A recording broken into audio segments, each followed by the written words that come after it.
तुमचा आक्षेप हो आहे का EVM नाही, हा आक्षेप गडबड म्हणजे झाली का? मतदानाबद्दलचा तोच अंतर प्रश्न येतोय.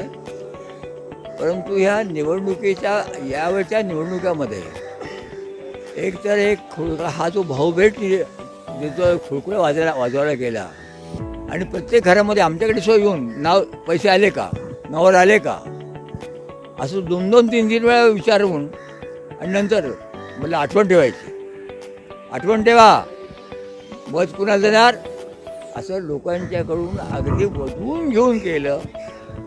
महाराष्ट्राचे मुख्यमंत्री तर त्याच्यामध्ये हिरो बनले. माझ्या दृष्टीने हे काय प्रघात आहे. आमची मोलकरी संघटना आहे. आता काय करायचं, बाया इतक्या हे झाल्या त्यांना कळेल ना की नाही हे का विरोध करतात पैशामुळे मिळत असताना.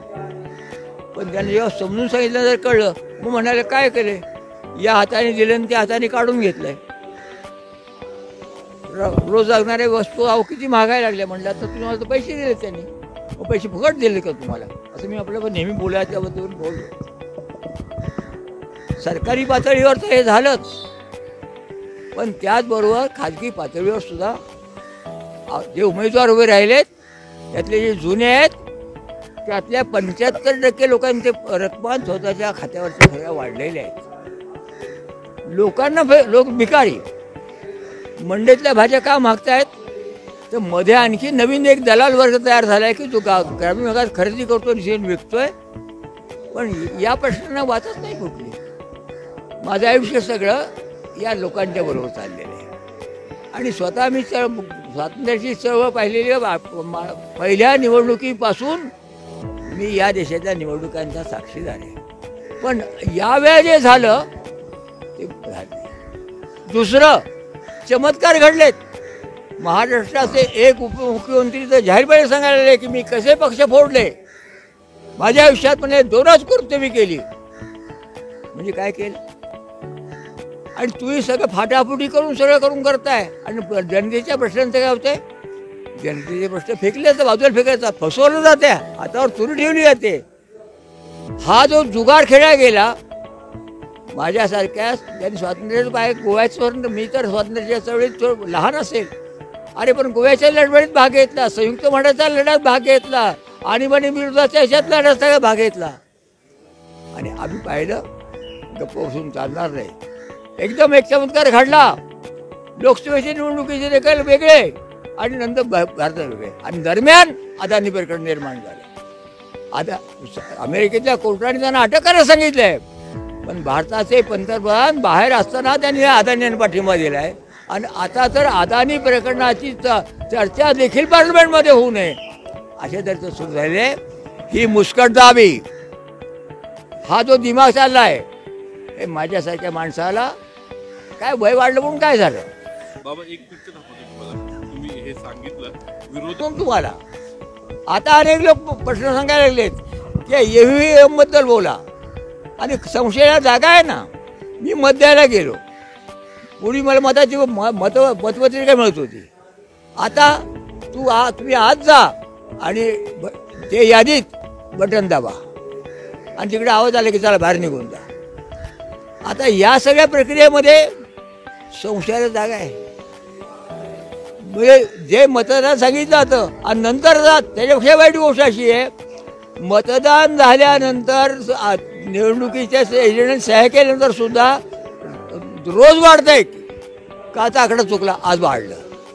हे 90चं अंतर असू झालं बाबा.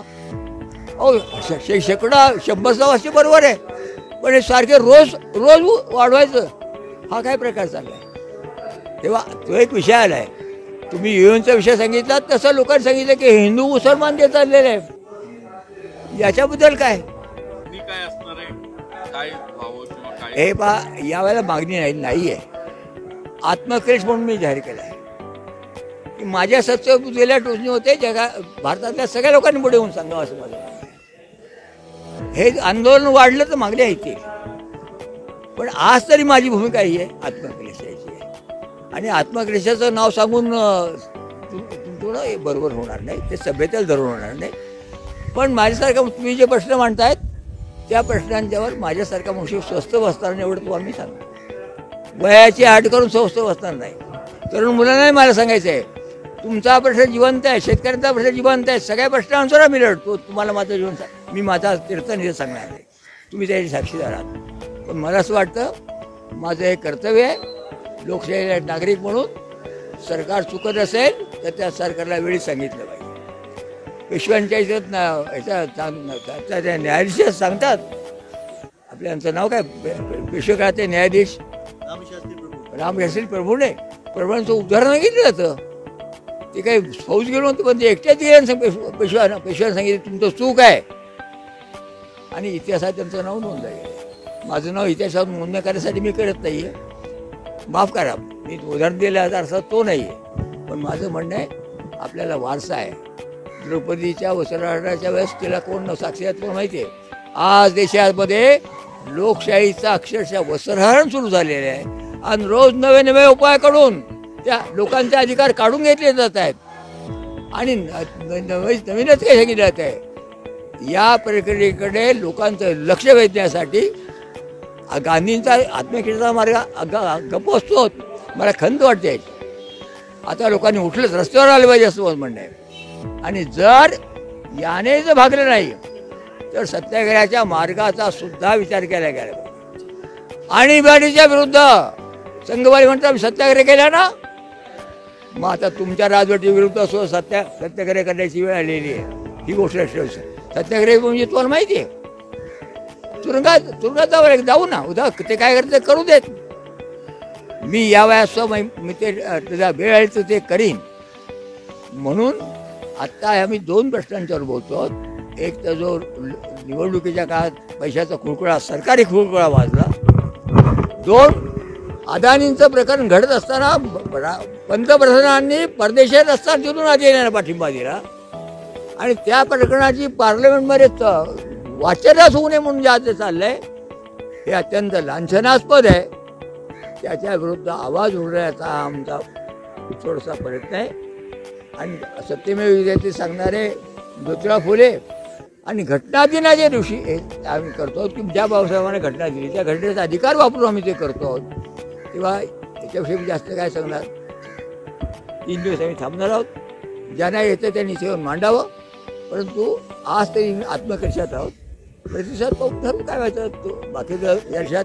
पण विरोध देशाच्या जनतेला मला सांगायचं आहे, या पैशाला भुलू नका. हा जुगार आहे. हा जुगार तात्काळ थांबवला पाहिजे, काय वाटलेल्यावरही थांबवलं पाहिजे असं मला वाटतं. नवीन घडामोडी पाहण्यासाठी आजच आम्ही मुंबईकर 24 तासला लाईक करा, सबस्क्राईब करा आणि अपडेट राहा.